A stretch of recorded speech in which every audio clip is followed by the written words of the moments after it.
ಹೆಡ್ಫೋನಲ್ಲಿ detect ಬರಲ್ಲ, headphone ಕನೆಕ್ಟ್ರಲ್ಲಿ detect ಬರುತ್ತೆ. Ground ಇಲ್ಲಿ ಬರುತ್ತೆ, ಮಿಡಲ್ ಎರಡನೇ ನಂಬರು ಗ್ರೌಂಡ್ ಬರುತ್ತೆ. ಇದು ಎಮ್ ಮೈಕ್ ಅಂದರೆ ಮೈಕ್. ಈಗ ಇಲ್ಲಿ ಏನಾಗುತ್ತೆ, ಮೈಕ್ ಬಂದ್ಬಿಟ್ಟು ಹೀಗೆ ಸಿಗುತ್ತೆ. ಗ್ರೌಂಡ್ ಇಲ್ಲಿದ್ದರೂ ಕೂಡ ಗ್ರೌಂಡ್ ಈ ಲೈನಿಗೆ ಹೋಗುತ್ತೆ ಕನೆಕ್ಟ್ ಮಾಡಬೇಕಾದ್ರೆ. ಓಕೆ, ಲೆಫ್ಟು ಎರಡನೇದಕ್ಕೆ ಬಂತು, ರೈಟಿಗೆ ರೈಟ್ ಕನೆಕ್ಟ್ ಆಯಿತು, ಇದಕ್ಕೆ ಇದು ಕನೆಕ್ಟ್ ಆಯಿತು. ಅಂದರೆ ಈಗ ನಾವು ಇದಕ್ಕೆ ಇದನ್ನು ಈಗ ಕನೆಕ್ಟ್ ಮಾಡಿದರೆ ಜಾಕನ್ನು,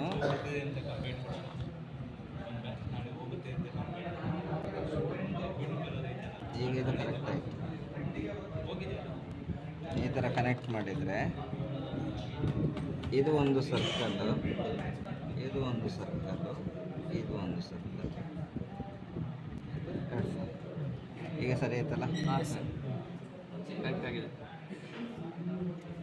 ಇದು ನಿಮಗೆ ರೈಟು, ಇದು ಲೆಫ್ಟು, ಇದು ಗ್ರೌಂಡು, ಇದು ಮೈಕ್. ಸೊ ಈಗ ಏನಾಗುತ್ತೆ, ಡಿಟೆಕ್ಟ್ ಲೈನ್ ಏನಾಗುತ್ತೆ, ಇದರ ಥ್ರೂ ಗ್ರೌಂಡ್ ಆಗುತ್ತೆ.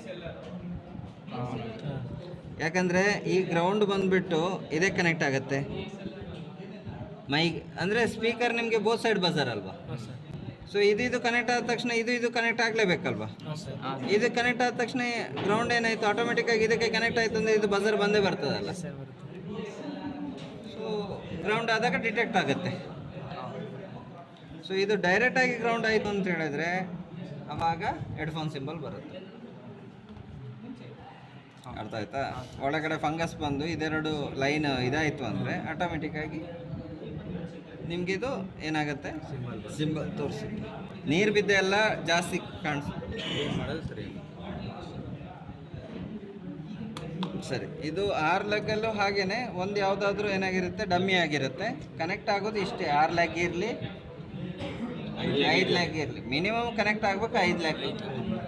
ನೋಡೋದ ಪ್ರಕಾರ ಇಲ್ಲಿ 1 2 3 4 ಲೆಗ್ಗು ಹೆಡ್ಫೋನಲ್ಲೇ ಇದ್ದಾವೆ, ಇನ್ನೊಂದು ಲೆಗ್ಗು ಡಿಟೆಕ್ಟ್ ಇದೆ, 5ನೇ ಲೆಗ್. Total 5 leg connect. ಇದ್ರೊಳಗೆ ಪ್ರಾಬ್ಲಮ್ ಆಯಿತು ಅಂದ್ರೆ ನಾವು ಇಲ್ಲಿ ಕ್ಲೀನ್ ಮಾಡ್ಬೇಕಾ? ಯಾವುದು ಇದ್ರೊಳಗೆ ಇದರ ಒಳಗಡೆ ಕ್ಲೀನ್ ಆಗಬೇಕು. ಇದರ ಒಳಗಡೆ ನೀವು ಯಾವುದು ಏರ್ಬಡ್ಸು, ಟ್ವೀಸರ್ ಇದನ್ನೆಲ್ಲ ಹಾಕಿ ಸ್ಪ್ರೇ ಎಲ್ಲ ಹಾಕಿ ಕ್ಲೀನ್ ಮಾಡಬೇಕು.